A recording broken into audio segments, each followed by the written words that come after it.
Okay. I got questions about the Quran in Hebrew. Two different questions, not just one question. First question is about the Surahs, which order they're in.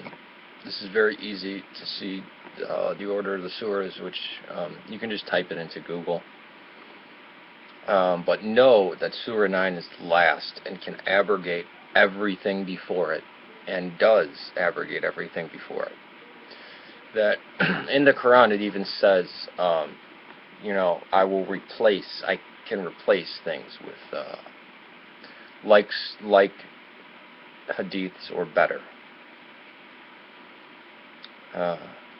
which just goes to show that Muhammad had a bad memory, and also that he would not be consistent with the commands of God. So God has to change his mind within the course of less than 30 years on these, how his feelings are towards Christians and Jews, as if God can change.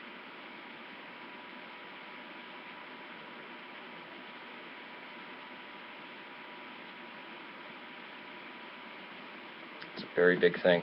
They also asked me about what biography they should read about the Prophet Muhammad. I'll get it for you. Well, I'm going to bring it to your house, but you can get this online. I always have some type of pillow when I'm sitting like this because it's freaking uncomfortable. It's called The Life of Muhammad. It's Surat Rasulullah. Surat is biography, but in English it's called The Life of Muhammad. In Arabic, biography, the Apostle of God. And it's by A. Guillaume,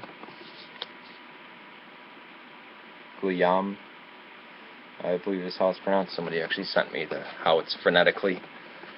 Also, there was a question about Hebrew, the language of heaven, ? Do you think you would be able to make a video on the topic of Hebrew, the Hebrew language, and your opinion on the divine language? Hebrew is very complex, just because of the meanings, and it's very cool how it's constructed. And just the way the letters form into different things, like it's actually very interesting and very mystical and beautiful. At the same time, there is no divine language. There is no divine language. By the 3rd century BC, I don't have a Bible on hand. The Septuagint, the Old Testament, was translated into Aramaic and Greek. And I believe even before Christ, it was translated into Latin. I'm not sure about that, but I'm pretty sure it was. So the Septuagint was written, the Septuagint is the translation into Greek. It started about 300 BC, but there's more books added, and people can debate this. Oh no, it wasn't until 150 BC, or wasn't until 253. Because remember, you go backwards when you go into the future for BC. But ignore anybody who says, oh, the Septuagint was written by Origen, or whatever. Those people, you kind of just have to write them a get well card, because it's talking to a Scientologist, talking to King James only is they're pretty crazy. And the Gospels were written in Greek. People say, well, weren't they written in Aramaic? No. There are things that, when written in Greek, can be easily mistaken, like rope and camel. And the Syriac version has. And it's easier for a rope to go through the eye of a needle and a rich man to get into heaven. It doesn't change our meaning for it. It's just the way it was said.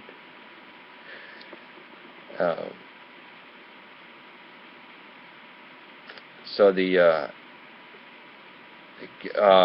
reason why the New Testament was written in Greek, why all the things that we have are written in Greek, the type of Greek that it was written in was so that everyone could read them.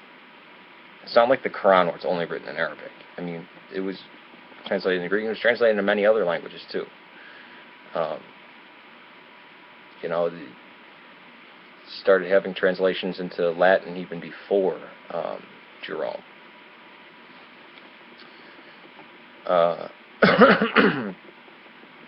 He just did like the definitive version. He got in a lot of trouble for going back to, for looking for the best text too, or trying to use the Masoretic text and all this kind of stuff. And even the King James translators were pulling from many different sources. So this whole King James Bible or anything of like a divine language, oh, we can't have any Greek. Well, we have Greek. And that's the point of Christianity, that God talks to everyone. It's not just some divine language.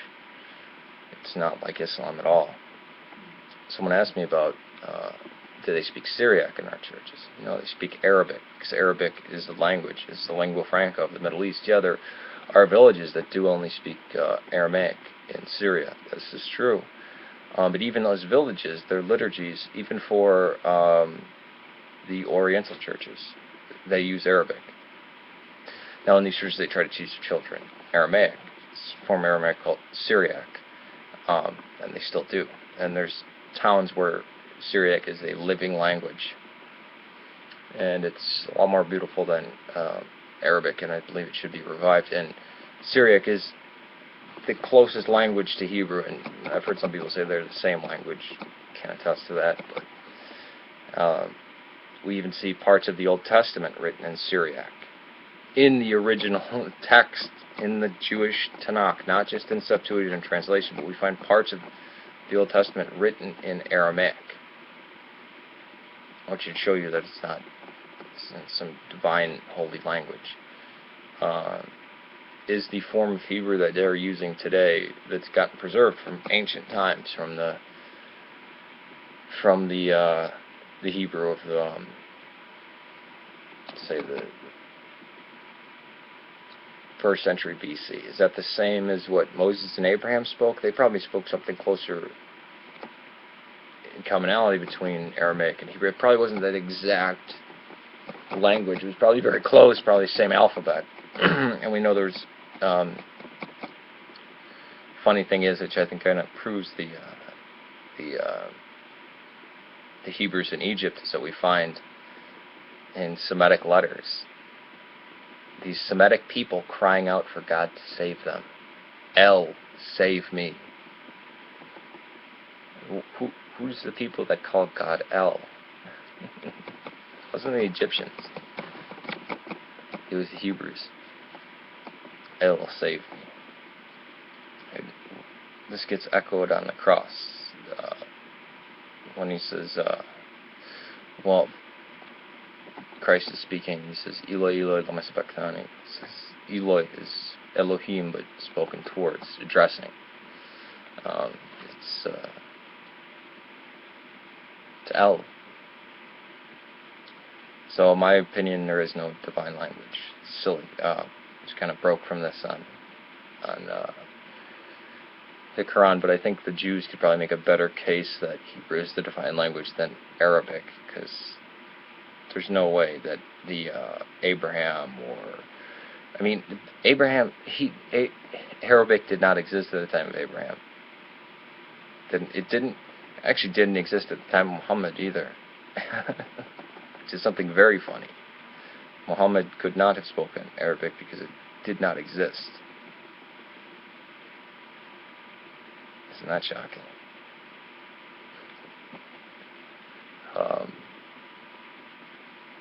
And that's why we find out that the Quran is actually in Syriac Aramaic. That's right, yeah. So,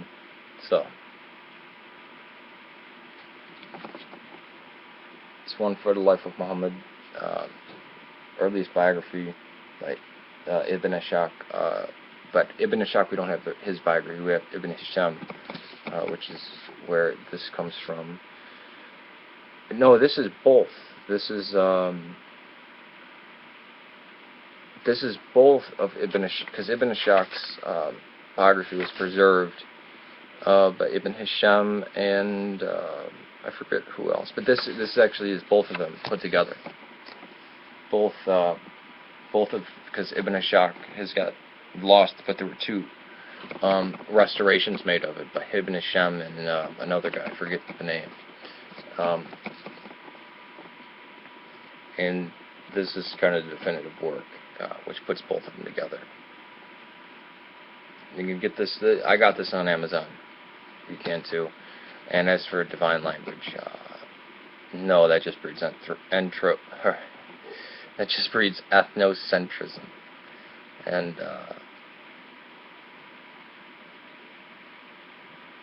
we would have God destroying. I mean, just the allegory, or whatever, however you want to take it, of Babel, God destroying any unifying language.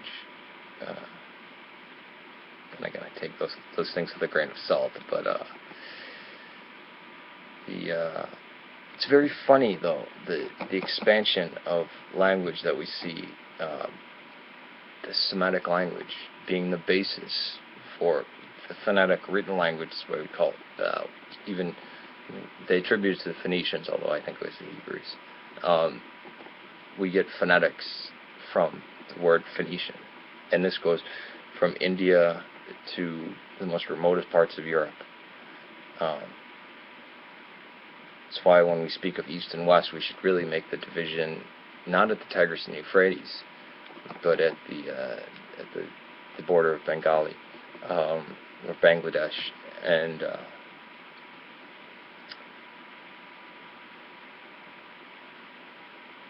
yeah, that's about it. But now I guess when people say East and West, they put like the marker at like Italy or something. It's really strange. That's Eastern, you know. I mean, even us Eastern Orthodox. Well, we're not really in the East. We're in Anatolia, Syria, Greece, Egypt, Russia. That's why even it's funny. I went to the what is the Theosophical Society. And they had, in Western religions, they had Judaism and Christianity. In Eastern religions, they put Islam. Islam is distinctly a Western religion, and so is Zoroastrianism. I thought that was funny how ignorant and stupid they were. Okay. Peace to you. May God save Serbia and Syria. Okay. I got questions about the Quran in Hebrew. Two different questions, not just one question. First question is about the Suras, which order they're in. This is very easy to see the order of the Suras, which you can just type it into Google. But know that Surah 9 is last and can abrogate everything before it. It's a very big thing. They also asked me about what biography they should read about the Prophet Muhammad. I'll get it for you. Well, I'm going to bring it to your house, but you can get this online. I always have some type of, and does abrogate everything before it. That in the Quran it even says, you know, I can replace things with like hadiths or better. Which just goes to show that Muhammad had a bad memory, and also when I'm sitting like this because it's freaking uncomfortable. It's called The Life of Muhammad. It's Surat Rasulullah. Surat is biography, but in English it's called The Life of Muhammad. In Arabic, biography, so that he would not be consistent with the commands of God. So God has to change his mind within the course of less than 30 years on these how his feelings are towards Christians and Jews, as if God can change